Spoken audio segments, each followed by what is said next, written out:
Guys, आज हम करने वाले हैं next topic of chapter first of class 12 business studies.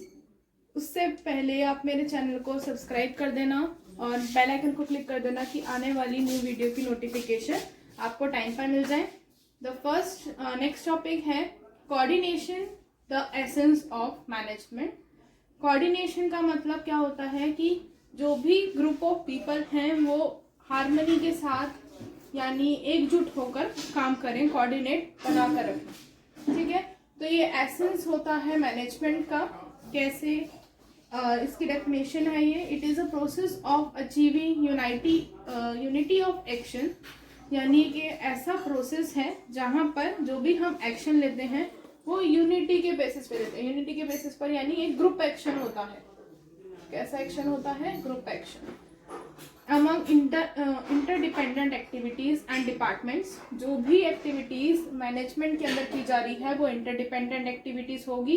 और इंटरडिपेंडेंट डिपार्टमेंट्स भी होते हैं ऑर्गेनाइजेशन के अंदर, उनके अंदर एक्शन लिए जाते हैं। इंटरडिपेंडेंट डिपार्टमेंट्स या एक्टिविटीज कैसे? हमारा एक फाइनेंस मैनेजर है, फाइनेंस डिपार्टमेंट है, मैनेजर नहीं डिपार्टमेंट है। ठीक है, फिर नेक्स्ट आता है प्रोडक्शन डिपार्टमेंट, देन आता है हमारे पास सेल डिपार्टमेंट। ऐसे हम मान लेते हैं कि हमारे 3 डिपार्टमेंट हैं। ठीक है, वैसे ऑर्गेनाइजेशन के अंदर बहुत सारी डिपार्टमेंट्स होती हैं। क्यों? क्योंकि बहुत सारी एक्टिविटीज परफॉर्म करनी पड़ती है। अब जो फाइनेंस डिपार्टमेंट है वो क्या करेगा? फाइनेंस प्रोवाइड करेगा प्रोडक्शन डिपार्टमेंट को कि वो जो भी गुड्स हैं उसको प्रोड्यूस कर सके। और जो प्रोडक्शन डिपार्टमेंट है वो उन गुड्स को सेल करने के लिए किसको प्रोवाइड करेगा? सेल डिपार्टमेंट को। ठीक है, अब ये प्रोसेस यहाँ से यहाँ तो चला, यहाँ पर कोऑर्डिनेट बनाकर रखा इन लोगों ने, एक साथ कोऑर्डिनेशन बनाकर रखा कि जो फाइनेंस है वो पैसा देगा प्रोडक्शन डिपार्टमेंट को और प्रोडक्शन डिपार्टमेंट क्या करेगा? सेल डिपार्टमेंट को वो गुड्स प्रोवाइड करेगा फॉर द फर्दर सेल। अब सेल डिपार्टमेंट क्या करेगा? जब सारी गुड्स सेल हो जाएंगी वो प्रोडक्शन डिपार्टमेंट को बताएगा, वो कहेगा कि और गुड्स बनाए। ठीक है, प्रोडक्शन डिपार्टमेंट फिर कहाँ जाएगा? फाइनेंस डिपार्टमेंट के साथ पैसा मांगने के लिए। यानी इंटरडिपेंडेंट एक्टिविटीज है, जब तक यहाँ से काम नहीं होगा तो नीचे वाला काम नहीं हो सकता। ठीक है, तो ये एक ऐसा प्रोसेस है जहाँ पर हमें कोई भी एक्शन लेना है तो यूनिटी की जरूरत पड़ती है, ग्रुप यूनिटी की जरूरत पड़ती है। और इंटरडिपेंडेंट एक्टिविटीज और इंटरडिपेंडेंट डिपार्टमेंट्स होते हैं जो ऑर्गेनाइजेशन के अंदर, वहां पर ऐसे एक्शन लिए जा सकते हैं अगर वहां पर कोऑर्डिनेशन उनके बीच में होगा। ठीक है, फिर है कैरेक्टरिस्टिक्स ऑफ कोऑर्डिनेशन। कोऑर्डिनेशन के क्या क्या कैरेक्टरिस्टिक्स हैं? Coordination integrates group efforts. जो कोऑर्डिनेशन है वो ग्रुप एफर्ट्स को बनाती है। यहाँ पर जो भी फोकस किया जाता है वो ग्रुप एफर्ट पे फोकस किया जाता है, क्योंकि जो भी परफॉर्मेंस है वो प्लान्ड और शेड्यूल्ड होती है। ठीक है, यानी पहले से ही प्लानिंग की गई होती है कि कौन सा काम कौन सा डिपार्टमेंट करता है। जैसे यही एग्जांपल, फाइनेंस डिपार्टमेंट ने पैसे देने हैं इसको, तो ये भी पहले से ही प्लान हुआ होगा कि प्लानिंग के अंदर कि फाइनेंस डिपार्टमेंट को अगर प्रोडक्शन डिपार्टमेंट को पैसा देना है तो वो कितना देगा और कितने गुड्स प्रोड्यूस करने हैं। ठीक है, तो ये ग्रुप एफर्ट्स को बढ़ावा देता है। फिर है कोऑर्डिनेशन इंश्योर्स यूनिटी।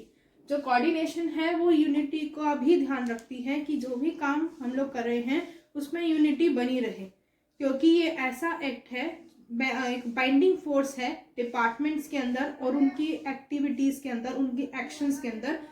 जो भी डिपार्टमेंट है जो भी वो एक्शन लेंगे वो किसके बेसिस पर लेंगे? जो भी उनके पहले से ही प्लान हो रखे हैं और जो उनके मेन ऑब्जेक्टिव्स हैं और गोल्स हैं।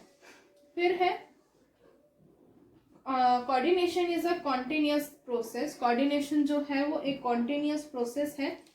ठीक है, कोऑर्डिनेशन जो है एक वन टाइम फंक्शन नहीं होता, वो बहुत बार होता है। बहुत बार यानी कंटिन्यूअस चलता रहता है। इसका जो स्टार्टिंग होता है, प्लानिंग के स्टार्टिंग से कोऑर्डिनेशन किया जाता है और एंड होता है कंट्रोलिंग पर, लेकिन वापस से ये प्रोसेस चलता ही रहता है प्लानिंग टू कंट्रोलिंग।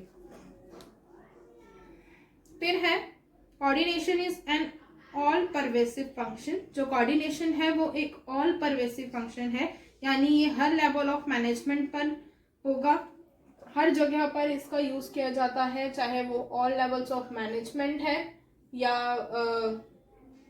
डिपार्टमेंट्स हैं, ठीक है, हर जगह इसका यूज़ किया जाता है। अगर लेवल्स ऑफ मैनेजमेंट भी है, हम लेवल्स ऑफ मैनेजमेंट पिछली वीडियो में कर चुके हैं, top level management, middle level management और लोअर लेवल मैनेजमेंट, ठीक है।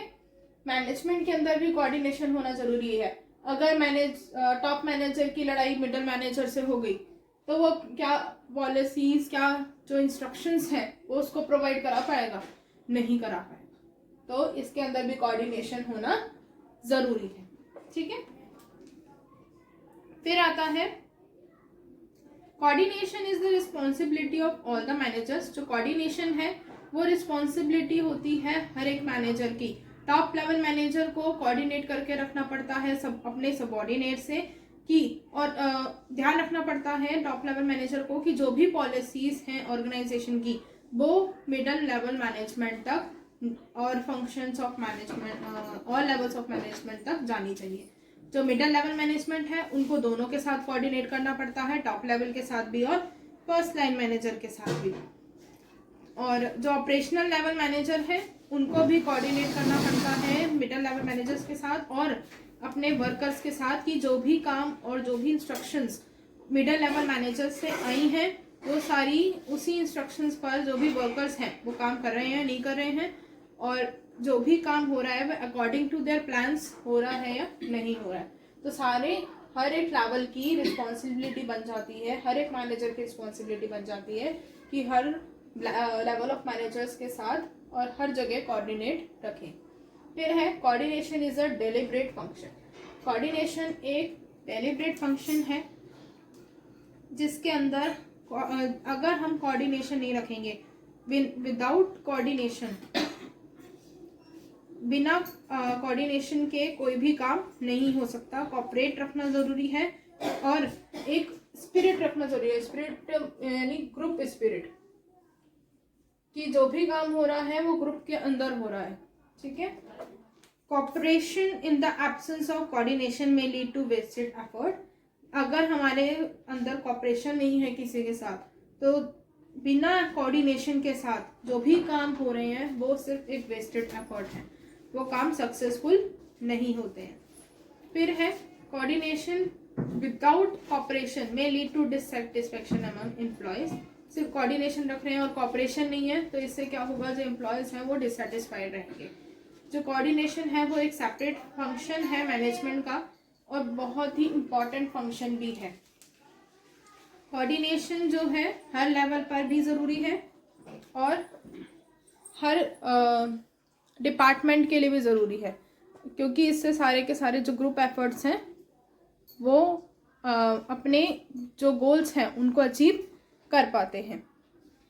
नेक्स्ट टॉपिक है इम्पॉर्टेंस ऑफ कोऑर्डिनेशन। इसका फर्स्ट पॉइंट है ग्रोथ इन साइज।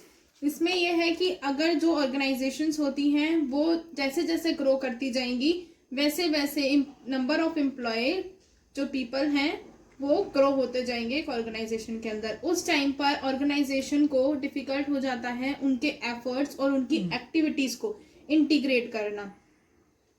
जो इंडिविजुअल्स होते हैं वो अलग अलग डिफरेंट नेचर के होते हैं, डिफरेंट उनकी हैबिट्स होती हैं, डिफरेंट बैकग्राउंड्स होता है और डिफरेंट सिचुएशंस होती हैं, जिस सिचुएशंस की वजह से वो एक ऑर्गेनाइजेशन के अंदर एंटर करते हैं। फिर इसमें ये आता है कि जो भी इसलिए ज़रूरी हो जाता है एक ऑर्गेनाइजेशन को कि वो ध्यान रखें ऑल द इंडिविजुअल्स जो हैं वो किसके ऊपर काम करें, कॉमन गोल्स के ऊपर। जो भी कॉमन गोल्स या जो मेन गोल है उसके ऊपर काम करें सारे के सारे वो इंडिविजुअल्स।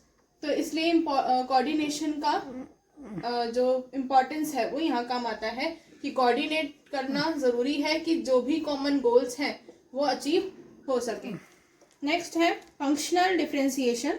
फंक्शनल डिफरेंशिएशंस क्या है कि एक ऑर्गेनाइजेशन जो अपने फंक्शंस हैं जो भी उनको काम करना होता है वो अलग अलग डिपार्टमेंट या डिविजन्स में डिवाइड कर देती हैं। एक ऑर्गेनाइजेशन के अंदर हर एक चीज़ का सेपरेट डिपार्टमेंट होता है, लाइक फाइनेंस डिपार्टमेंट है, फाइनेंस के लिए प्रोडक्शन डिपार्टमेंट है और मार्केटिंग है। मार्केटिंग डिपार्टमेंट भी अलग होता है जहाँ पर जो पर्सन्स हैं एडवर्टीजमेंट्स वगैरह भी कर देते हैं।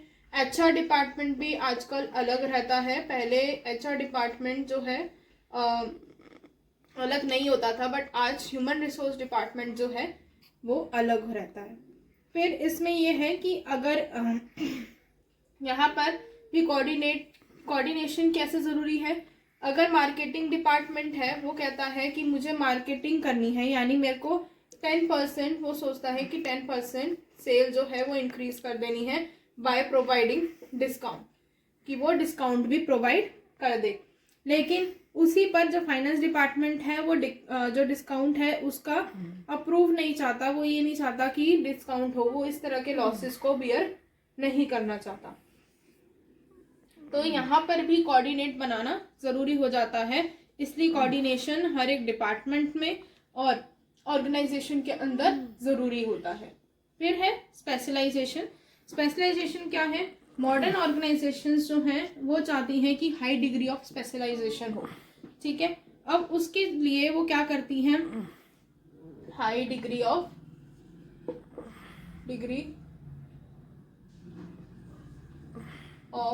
स्पेशलाइजेशन चाहती हैं मॉडर्न ऑर्गेनाइजेशंस। तो उसके लिए वो लोग क्या करते हैं? स्पेशलाइजेशन के लिए स्पेशलिस्ट रख लेते हैं, स्पेशलिस्ट रिक्रूट कर लेते हैं। फिर उसके बाद वो जो स्पेशलिस्ट होते हैं वो क्या करते हैं? वो ये सोचते हैं कि वो बहुत ज़्यादा क्वालिफाइड हैं, उनको सब कुछ जज करना आता है, वो सारा डिसीजन अपने प्रोफेशनल वे में ले लेंगे, तो वो किसी और की एडवाइस और सजेशंस को नहीं लेना चाहते। तो इस टाइम पर क्या हो जाती हैं? कॉन्फ्लिक्ट्स हो जाती हैं स्पेशलिस्ट और ऑर्गेनाइजेशन के अंदर। तो इन कॉन्फ्लिक्ट से बचने के लिए भी हमें कोऑर्डिनेशन रखना ज़रूरी होता है। तो कोऑर्डिनेशन की इंपॉर्टेंस कहाँ कहाँ है? Growth in size. अगर ऑर्गेनाइजेशन का जो साइज है वो बढ़ रहा है तो और जो एम्प्लॉयज़ हैं वो भी बढ़ेंगे, क्योंकि काम करने के लिए एम्प्लॉयज़ भी ज़्यादा चाहिए, तो उनके अंदर भी कोऑर्डिनेशन होना ज़रूरी है, वरना कॉमन गोल्स को अचीव करना मुश्किल हो जाएगा। फिर है फाइनेंशियल डिफरेंशिएशन। या फंक्शनल डिफरेंशिएशन, कि हर एक अलग अलग डिपार्टमेंट अपना अपना फंक्शन करता है। इस टाइम पर अगर मार्केटिंग वाला कुछ और सोच रहा है, फाइनेंस वाला कुछ और सोच रहा है, उनके बीच में कोई कोऑर्डिनेशन नहीं है, तो हमारे गोल्स अचीव करना मुश्किल हो जाएगा। अब नेक्स्ट है स्पेशलाइजेशन। स्पेशलाइजेशन में क्या होता है कि जो हमारे स्पेशलिस्ट होते हैं, स्पेशलिस्ट चाहिए होते हैं मॉडर्न ऑर्गेनाइजेशन के अंदर, तो वो specialist, high degree of specialist आजकल मॉडर्न ऑर्गेनाइजेशन मांगती हैं। तो जो मॉडर्न स्पेशलिस्ट जो हैं वो अपनी थिंकिंग रखते हैं कि उनको ही सारा कुछ पता है और वो स्पेशलिस्ट हैं हर काम में, तो वो अपने डिसीजंस वगैरह खुद ले लेते हैं।